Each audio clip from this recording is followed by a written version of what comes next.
Hello everyone. In this video we're going to be talking about the difference between metals, nonmetals, and metalloids. The first thing you want to know about these different groups is that the periodic table is actually organized according to these groups. So you'll notice there's this bold sort of staircase line dividing the periodic table basically in half.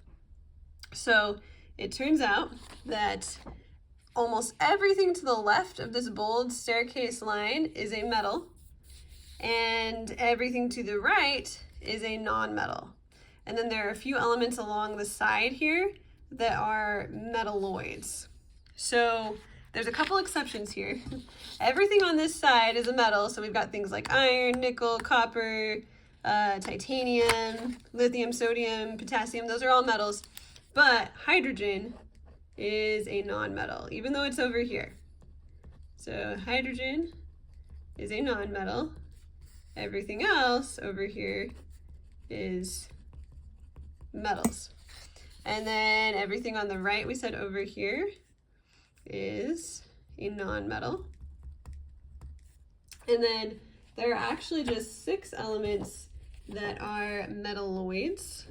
So those are just right by the staircase. Those include boron, silicon, germanium, arsenic, antimony, and tellurium. So those are our 6 metalloids, and then we've got nonmetals and metals. So let's go over some of the properties of these different types of elements. Metals tend to be shiny. A fancy word for that is lustrous. It just means shiny. So think of aluminum or nickel. Those are very shiny substances. Metals are really good at conducting both electricity and heat.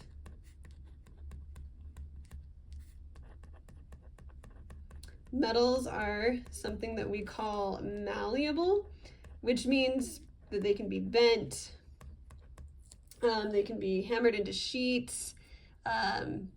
So again, think about aluminum, think of aluminum foil, that's very malleable. You can bend that really easily.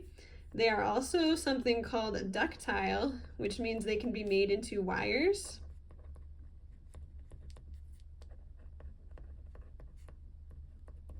And obviously this applies to metals. Most of our wires are made of metals.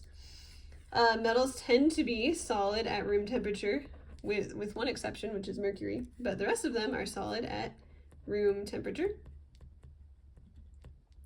And they have high melting and boiling points.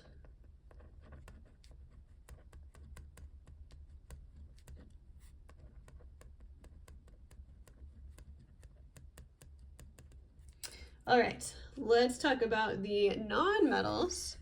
Nonmetals are going to be the opposite of shiny. They're going to be dull, or sometimes we'll say earthy.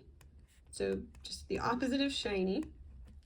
They are not going to conduct very well, which means that they are insulators.